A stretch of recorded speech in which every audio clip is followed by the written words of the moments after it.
You finally get the promotion you've been working toward for 2 years. Your boss calls you into their office, tells you they're impressed with your work, hands you the new title, the raise, the recognition you've been chasing. And instead of feeling triumphant, instead of celebrating, instead of that rush of satisfaction you imagined, you feel sick. Your stomach drops, your chest tightens, your mind immediately starts racing with thoughts like, they're going to realize they made a mistake. I can't handle this. What if I fail? What if everyone sees I'm a fraud?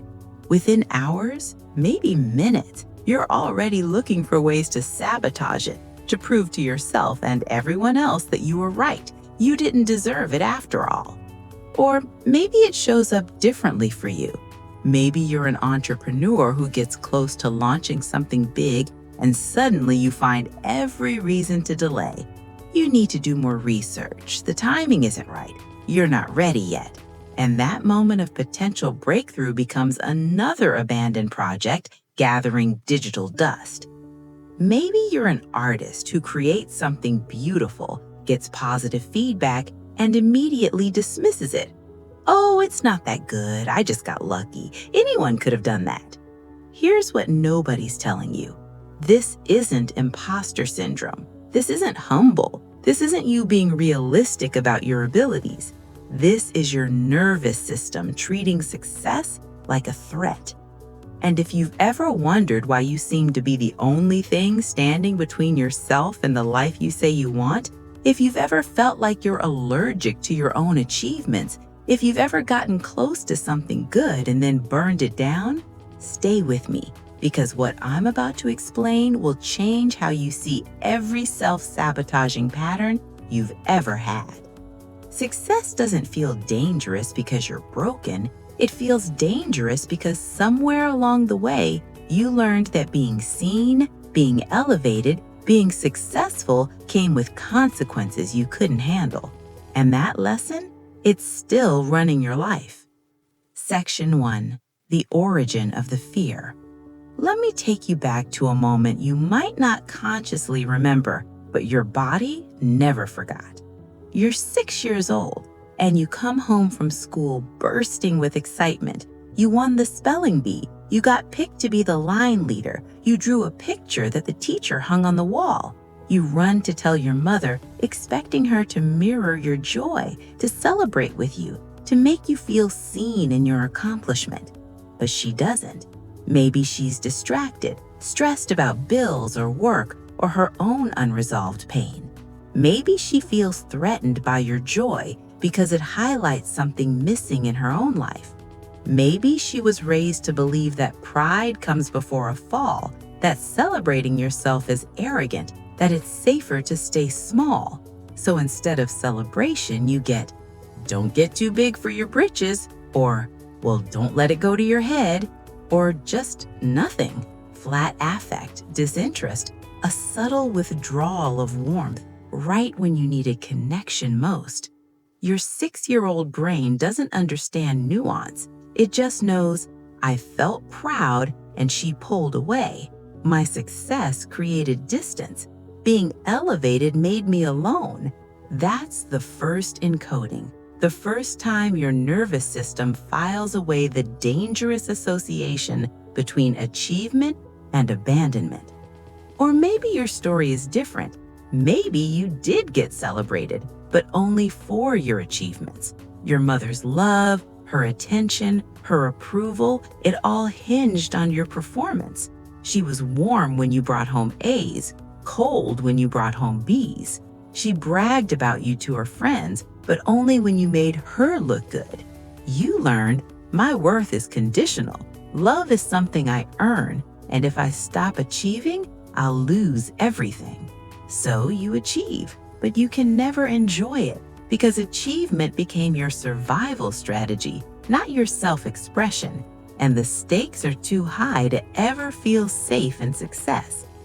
Or maybe, and this one is insidious, you had a parent who was threatened by your success, a mother who competed with you instead of championing you, who made subtle, cutting remarks when you looked too happy, who found ways to diminish your achievements or redirect attention back to herself.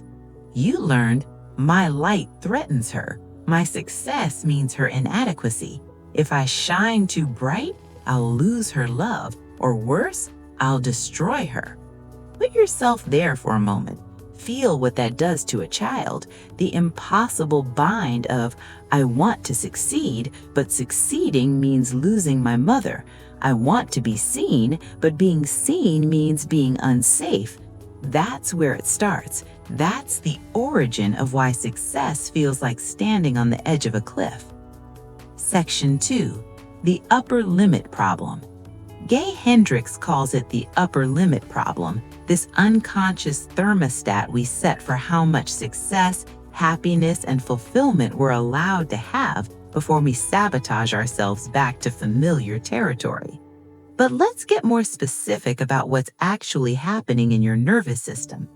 When you start to succeed, really succeed, your brain scans your historical data. It looks for patterns. Have we been here before? What happened last time we got elevated? And if the historical data says being elevated equals danger, your nervous system does what it's designed to do. It protects you. It activates your threat response. It floods you with anxiety, doubt, fear, all designed to get you to retreat to safety. Except the safety it's returning you to isn't actually safe. It's just familiar. It's the territory where you know the rules, where you know how to survive, where you don't have to fear the unknown consequences of being too successful, too visible, too much. This is why you can work so hard toward a goal, get within reach of it, and then suddenly you pick a fight with your partner right before a big opportunity. You get mysteriously sick before an important presentation. You make a careless mistake that undermines months of work. You ghost on the opportunity entirely, convinced you're not ready yet. And that moment of potential breakthrough becomes another abandoned project, gathering digital dust. This is why the Kellogg's family of name brand self often comes on to use the hat. These aren't random. These are protective mechanisms. Your nervous system is trying to save you from the imagined catastrophe of success. And here's the cruelest part. The better you get at something, the more skilled you become, the more visible your success becomes, the louder that alarm gets, the more sophisticated your sabotage becomes. Because the stakes feel higher, the fall from greater heights feels more dangerous than staying hidden in your potential. Section 3. The specific ways this shows up. Let's get granular about how this actually plays out in your actual life, because I guarantee you've been labeling these patterns as character flaws when they're actually trauma responses. The chronic almost pattern. You get 90% of the way to finishing something impressive, and then you abandon it. The novel that's been sitting at chapter 23 for 2 years, the business that's ready to launch, but you keep finding more preparation to do.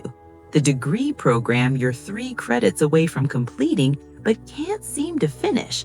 You tell yourself you're lazy, undisciplined, afraid of failure, but that's not what's happening. You're afraid of success, because finishing means being seen, launching means being evaluated, completing means you can no longer hide behind, I could have if I wanted to. The deflection reflex.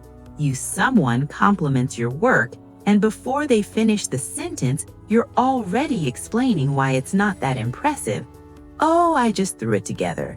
Anyone could have done that. I actually messed up this part. You think you're being humble, you're actually reinforcing the belief that your success is accidental, undeserved, and dangerous to claim. The moving goalpost. You achieve something and immediately it doesn't count. You got the promotion, but it's not senior enough. You landed the client, but it's not prestigious enough. You published the article, but it's not the right publication. No achievement is ever enough to satisfy you because your nervous system won't let you rest in success. Rest means letting your guard down, and letting your guard down feels fatal. The isolation after achievement. You succeed at something, and instead of sharing it, celebrating it, letting people see you in your success, you withdraw, you minimize it, you keep it secret. You might even feel ashamed of it, because being seen in your success feels more vulnerable than being seen in your struggle. Struggle is relatable. Success makes you a target. The burnout cycle. You achieve something, your nervous system freaks out, so you respond by working even harder.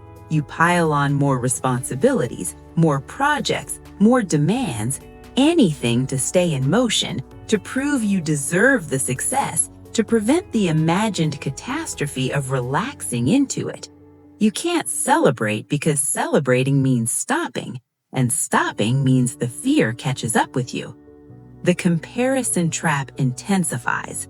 The more successful you become, the more you compare yourself to people ahead of you. You can never just be proud of where you are. You're always measuring yourself against some impossible standard that keeps you feeling inadequate even as you achieve. This isn't about being ambitious. This is about using comparison to maintain your upper limit, to keep yourself feeling unsafe in your success. Which of these are you nodding along to right now? My guess is more than one, probably several. Section 4. The mother wound connection. We need to talk about how this specifically relates to your relationship with your mother, because that's often ground zero for this particular brand of fear. Your mother was supposed to be your first mirror, the first person to reflect back to you that you are worthy, lovable, enough exactly as you are, that your existence matters independent of what you achieve or provide. But if your mother was wounded, and most of them were, she couldn't give you what she never received herself. If your mother was self-sacrificing, she taught you through her example that success for women means abandonment of self, that to be good, to be loved, you must make yourself smaller. You must dim your light so others feel more comfortable. When you succeed, you unconsciously fear you're betraying her sacrifice. You fear you're being selfish in a way she never allowed herself to be. So success becomes evidence of your moral failure. If your mother was competitive, she couldn't celebrate your wins because they triggered her own unrealized dreams, her own feelings of failure. She subtly or overtly competed with you, made you feel guilty for succeeding, or turned your achievements into her opportunities for attention. Now, when you succeed, you fear you're hurting someone. You fear your light diminishes others. You've learned that success means someone has to lose, and you can't bear being the one who wins at someone else's expense. If your mother was emotionally unavailable, she taught you that your needs, your emotions, your inner world don't matter as much as keeping the peace and not being a burden. You learn to minimize yourself, to not take up space, to not ask for attention. Success requires taking up space. It requires being visible. It requires saying, "Look at me, I did this." And that feels like a violation of everything you learned about being lovable. If your mother was conditional, she only showed you warmth, approval, and love when you performed well. Her affection was the reward for achievement, but the achievement was never enough. There was always another hoop, another standard, another way you fell short. Now, success doesn't feel like freedom. It feels like the beginning of another test you'll inevitably fail. It feels like signing up for more conditional love that will be withdrawn the moment you're not perfect. Here's what connects all of these. Your nervous system learned that your relationship with your mother, your primary attachment, your source of safety, was somehow threatened by your success, your visibility, your authentic self-expression. And if being seen threatens your attachment, Your nervous system will do everything in its power to keep you hidden, even if hidden means never fully realizing your potential, even if hidden means a lifetime of almost. Because for a child, losing the mother's love is a survival threat, and your nervous system is still operating from that childhood logic. Section 5. The guilt of surpassing. There's a specific flavor of pain that comes with succeeding beyond your parents, particularly your mother, and we don't talk about it enough. You achieve something your mother never got to achieve. You pursue education she couldn't access. You build a career in a field she was told women couldn't enter. You have financial freedom she never experienced. You make choices about your life that she never felt she could make. And instead of pure joy, you feel guilt, grief, a sense of betrayal.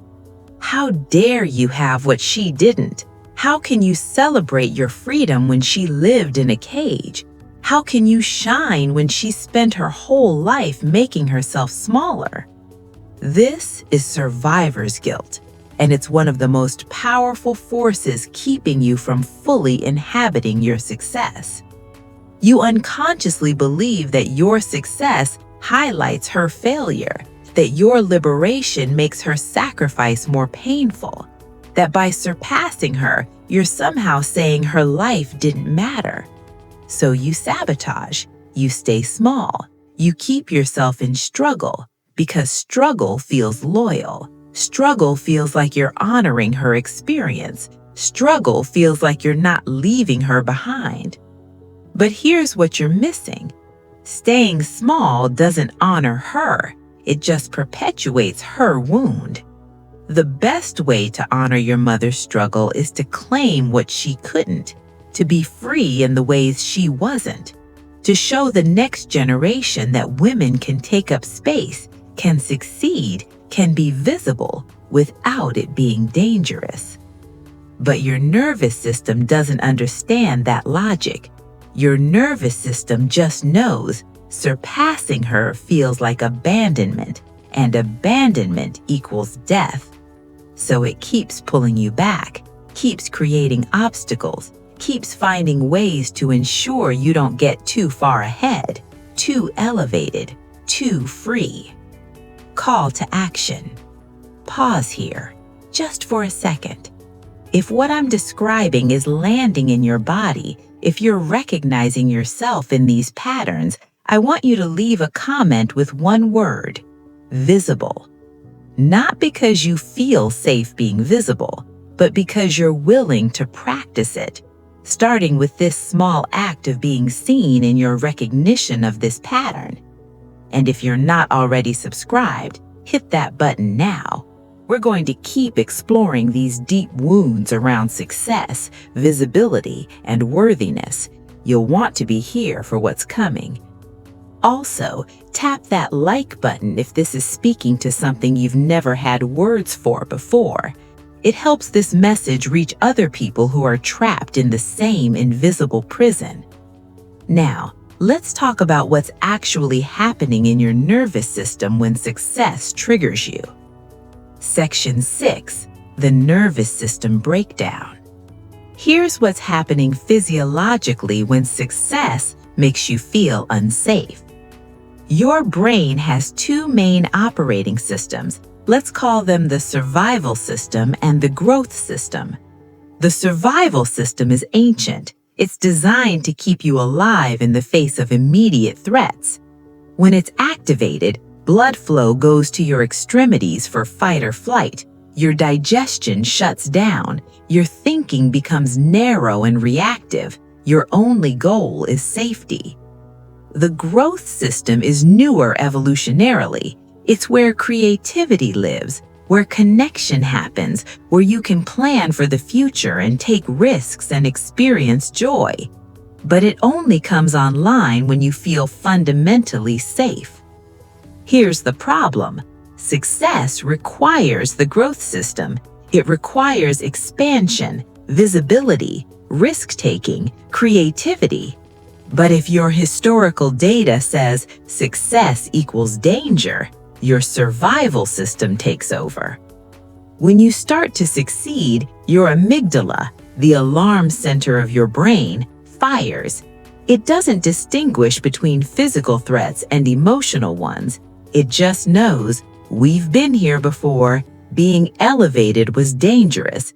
Activate threat response. Cortisol floods your system. Your heart rate increases. Your breathing becomes shallow. Your thinking narrows to threat detection. And consciously, you experience this as anxiety, self-doubt, imposter syndrome, sudden awareness of all the ways you might fail, crushing fear that you're about to be exposed as a fraud. You think these feelings are evidence that you shouldn't succeed, that you're not ready, that something is wrong. But they're just your nervous system doing what it was programmed to do: protect you from the perceived danger of visibility. The cruel irony is that the mechanism designed to keep you safe is the thing preventing you from having the life you want. Section 7. The Visibility Paradox. Let's talk about what success actually requires: visibility. You cannot succeed in obscurity. You cannot have impact from hiding. You cannot achieve significant things while staying invisible. Success, by definition, means being seen. And if being seen feels like standing naked in a spotlight while strangers catalog your flaws, well, of course you're going to avoid success.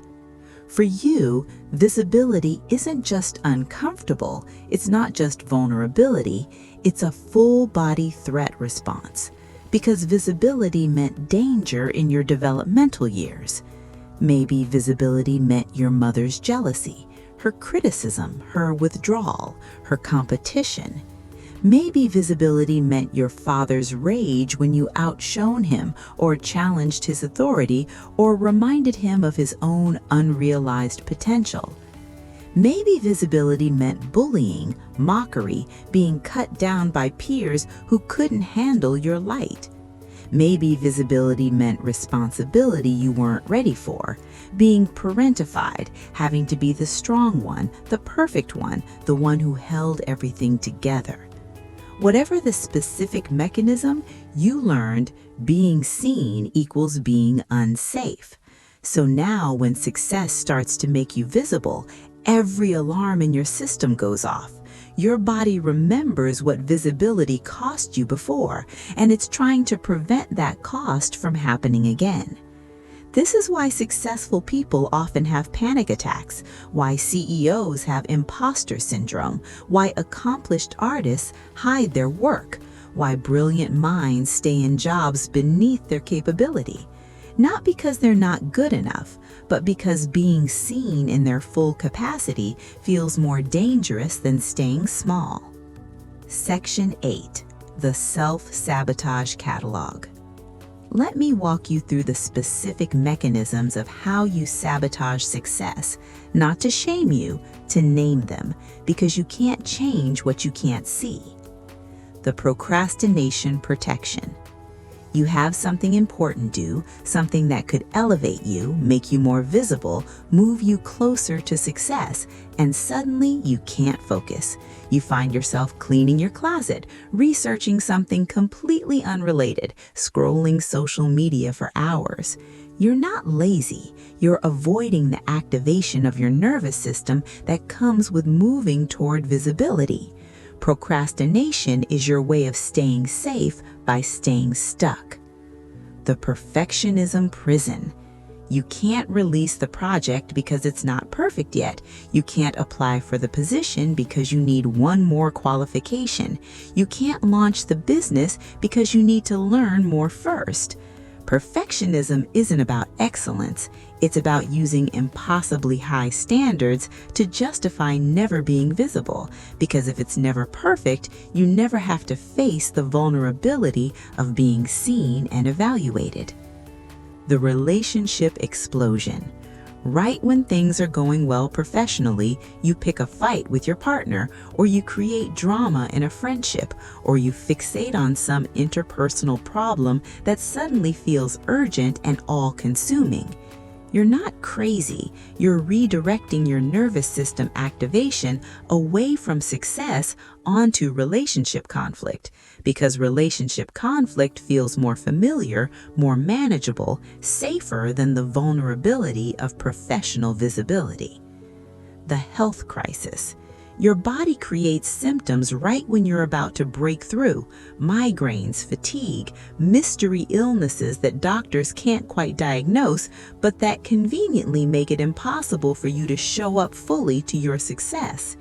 Your body is doing its job. It's creating a legitimate reason for you to retreat, to be small, to be taken care of instead of being the one who's elevated and visible. The moving target. You achieve something significant and immediately shift the definition of success so that what you just achieved doesn't count. That promotion doesn't matter. The real success would be X. That publishing that article doesn't matter. The real success would be Y. You're constantly moving the finish line to ensure you never actually arrive, because arriving means stopping, and stopping means being seen in your success, and being seen feels fatal. The humility performance. You succeed and then spend enormous energy making sure everyone knows it's not a big deal. You over-explain the luck involved. You emphasize everyone who helped. You make yourself smaller in your success than you were in your struggle. This isn't real humility. This is appeasement. You're trying to make your success palatable, non-threatening, small enough that it won't trigger abandonment or attack. Notice how exhausting all of this is, how much energy you're spending fighting against your own progress. That exhaustion isn't because you're weak, it's because you're running two incompatible programs. I want to succeed, and success means danger. Section 9. The comparison wound. Here's how comparison feeds into this whole mechanism and makes it worse. When you were growing up, you probably learned that love was a finite resource, that there wasn't enough approval, attention, or validation to go around. So achievement became competitive. Someone else's success meant less for you. Maybe you competed with siblings for your parents' limited attention. Maybe you were compared to other children as a motivation tactic. Maybe you watched your mother compare herself to other women and learned that's just what we do. Now, as an adult, when you start to succeed, you can't just experience your success, you immediately start comparing it to everyone else's success. And in that comparison, yours always comes up short. Because comparison isn't really about objective evaluation. It's about maintaining your upper limit. It's about finding evidence that you're not actually successful enough to trigger the danger response. Someone else got a bigger promotion. Someone else has more followers. Someone else seems happier, more confident, more naturally talented. This constant comparison serves a purpose. It keeps you feeling inadequate even as you achieve. It keeps you safe in the familiar territory of not good enough. But here's what's actually true. Someone else's success doesn't diminish yours. There isn't a finite amount of success to go around. Your mother's programming that love and approval are scarce, that was her wound, not reality. You can be successful, and so can everyone else.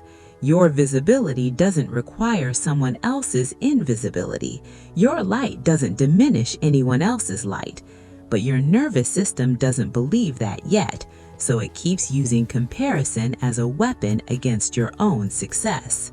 Okay, here's where we shift from understanding the problem to actually healing it. You cannot think your way out of a nervous system problem. You cannot logic yourself into feeling safe in success.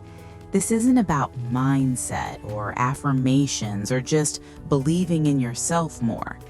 This is about retraining your nervous system to recognize that success is not a threat. and that requires very specific practices. Titrated exposure to visibility. You have to practice being visible in small, manageable doses, not going from completely hidden to fully exposed overnight. That will just re-traumatize you and confirm that visibility is dangerous. Start tiny. Share something you created with one trusted person. Post something authentic on social media without qualifying it. Apply for one opportunity you're slightly underqualified for. The goal isn't to succeed at the thing. The goal is to activate your nervous system around visibility, survive it, and teach your body that you're still safe. Somatic practices for regulation. When your body goes into threat response around success, you need tools to regulate. That might be breath work that signals safety to your vagus nerve, movement that discharges the activation, practices that ground you in present moment safety rather than historical danger. Your body is operating on outdated information. You need to update the software through felt experience, not intellectual understanding. Reparenting your inner child. The part of you that's afraid of success is often quite young. It's the child who learned that visibility equals danger, that success threatens attachment, that being too much means being abandoned. That child needs a different experience. You need to speak to that part of yourself with compassion. I know you learned that success was dangerous. That made sense in that context, but I'm here now and I'm going to keep us safe. It's okay to be visible. It's okay to succeed. You won't lose love by being seen. This feels ridiculous at first, but your nervous system responds to this kind of reparenting. Over time, it starts to believe that an adult is now in charge who can handle the visibility. Practice celebrating micro wins without moving the goalpost. Practice letting something you achieved count, just for today, just for this moment. Don't minimize it, don't qualify it, don't immediately look for what's next. You applied for the job? That counts. You finished the project? That counts. You spoke up in the meeting? That counts. This practice trains your nervous system that success doesn't have to be immediately followed by threat, that you can rest in achievement, that visibility doesn't require constant vigilance. Building secure relationships that don't require your smallness. Part of why success feels unsafe is because your early attachments were threatened by your visibility. You need evidence that secure attachment can coexist with success. This means cultivating relationships with people who genuinely celebrate your wins, who aren't threatened by your success, who want you to be fully expressed, not diminished. And equally important, learning to recognize when people are threatened by your success and understanding that their limitation is not your responsibility to manage by staying small. Section 11.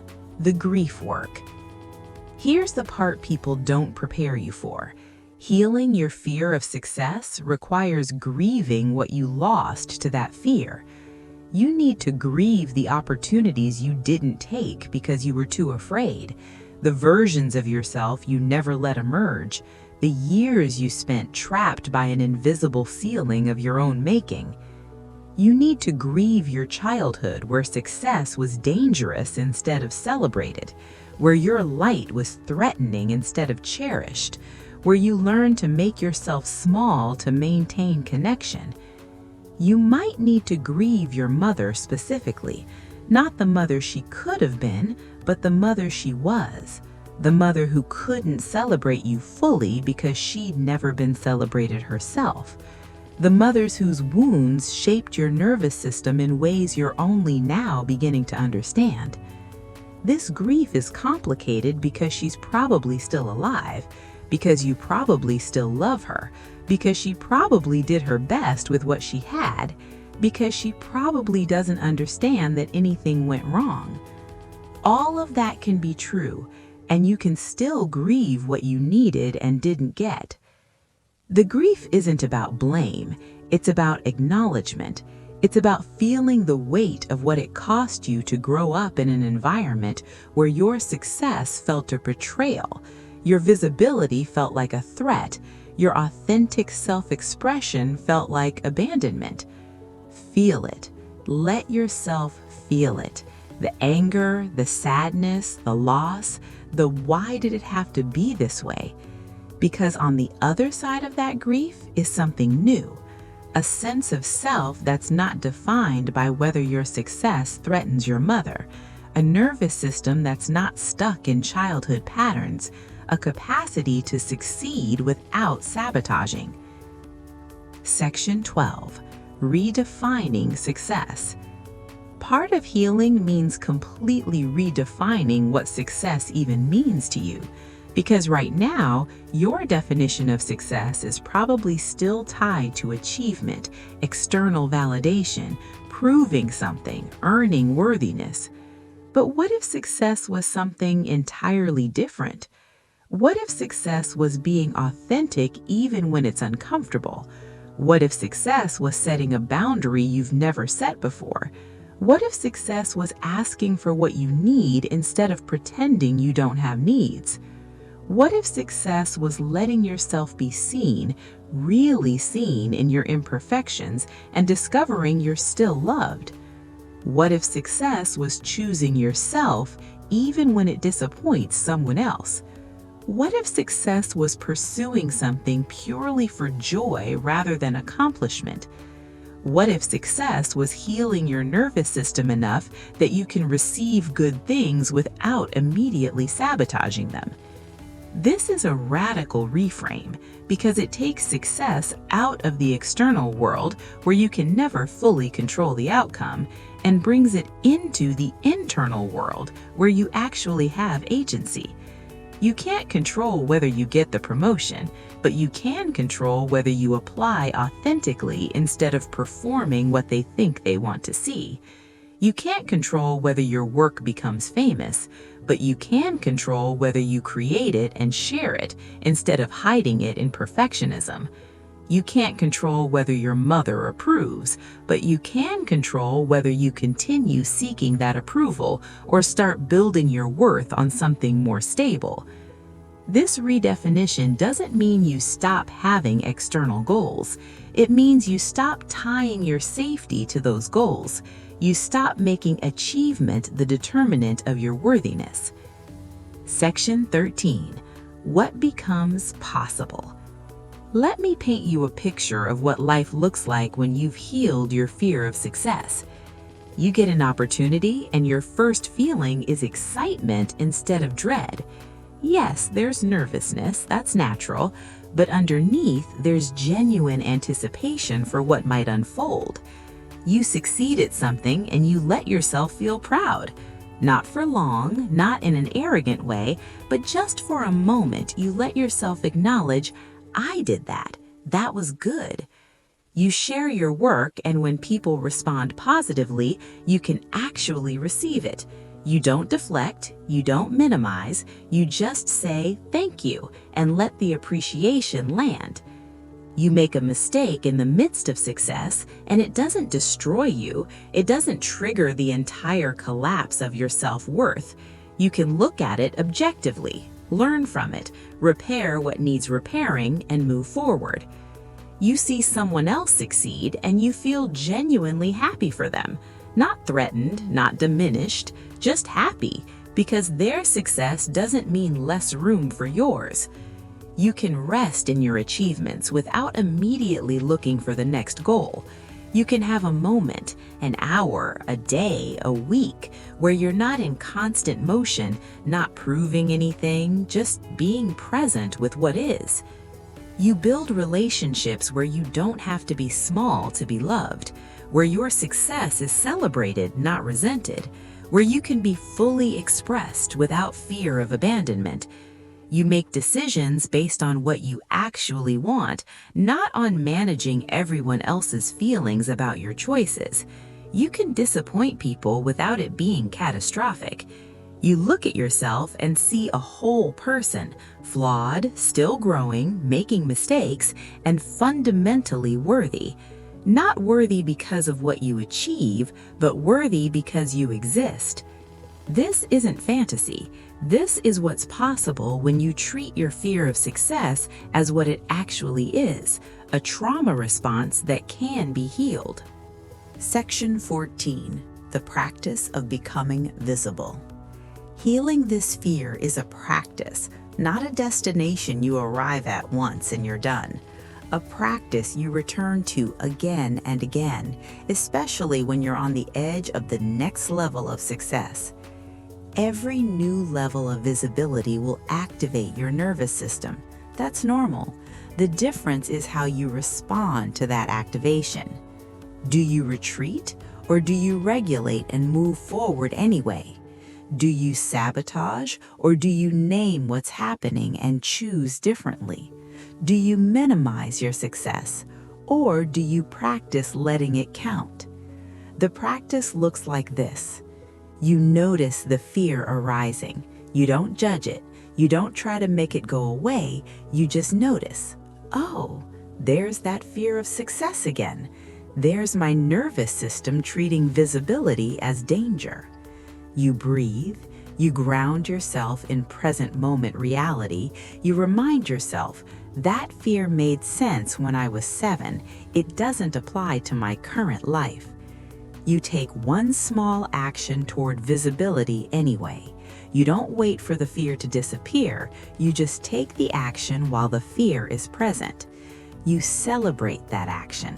Not the outcome, you can't control that, but the action, the fact that you showed up despite the fear, that counts. You repeat, day after day, small action after small action, each one teaching your nervous system, see, we were visible and we survived. We succeeded and we're still safe. We didn't lose love, we didn't get abandoned. Over time, and it will take time, the fear gets quieter, not gone, quieter. And the gap between the fear arising and you taking action gets shorter. That's healing. That's what success looks like when you're recovering from the wound that made success feel unsafe. Closing, the invitation to shine. So here we are. You've spent so much of your life protecting yourself from success, staying small to stay safe, hiding your light because visibility felt like standing in a shooting gallery. And I'm here to tell you, you don't have to live like that anymore. The people who taught you that success was dangerous, they were operating from their own wounds. Their limitations don't have to be your ceiling. The nervous system that learned to fear visibility, it was doing its job, trying to keep you safe with the information it had, but it's operating on outdated data. You're not that child anymore. You're not dependent on your mother's approval for survival. You're not helpless in the face of other people's reactions to your success. You're an adult now, with agency, with choice, with the capacity to rewrite the rules you inherited. And the invitation, the real invitation, is to consider that maybe, just maybe, it's safe for you to succeed now.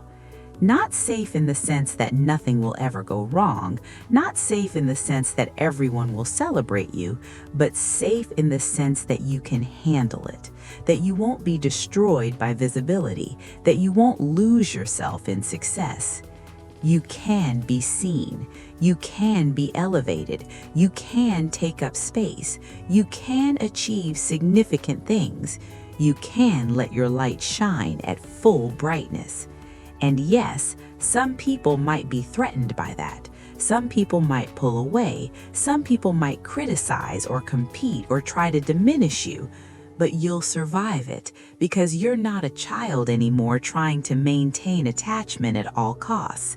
You're an adult who can handle complexity, who can lose some people and still be okay, who can prioritize your own growth even when it makes others uncomfortable. The question isn't, is it safe to succeed? The question is, am I willing to find out? Because the truth is, you'll never feel 100% safe. Your nervous system will probably always have some activation around visibility. That's okay. You don't need to feel completely safe to move forward. You just need to be willing to feel the fear and do it anyway. You need to be willing to take up space even when your mother taught you to be small. You need to be willing to succeed even when your childhood attachment patterns scream danger.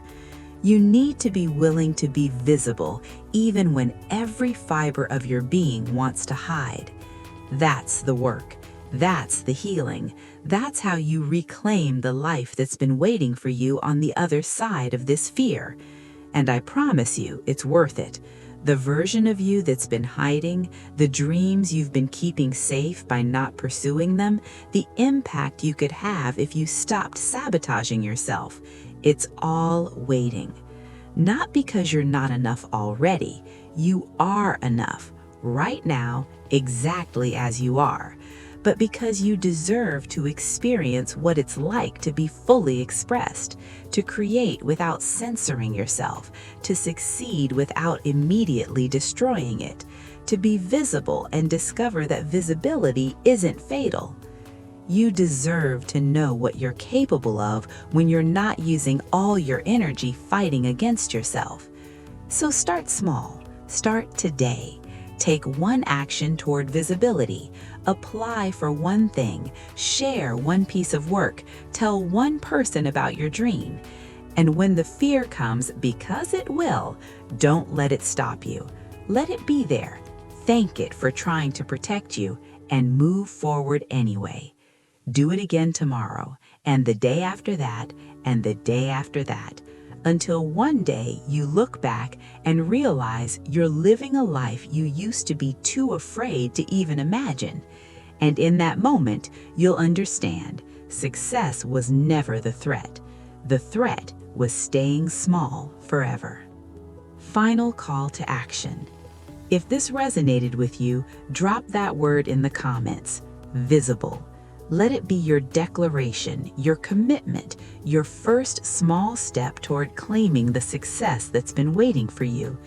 Share this with someone who's been self-sabotaging, someone who deserves to understand that their fear of success isn't a character flaw, it's a wound that can heal. And subscribe to this channel. We're building a community of people who are brave enough to heal these deep wounds, brave enough to be visible, brave enough to succeed even when their nervous system says it's dangerous.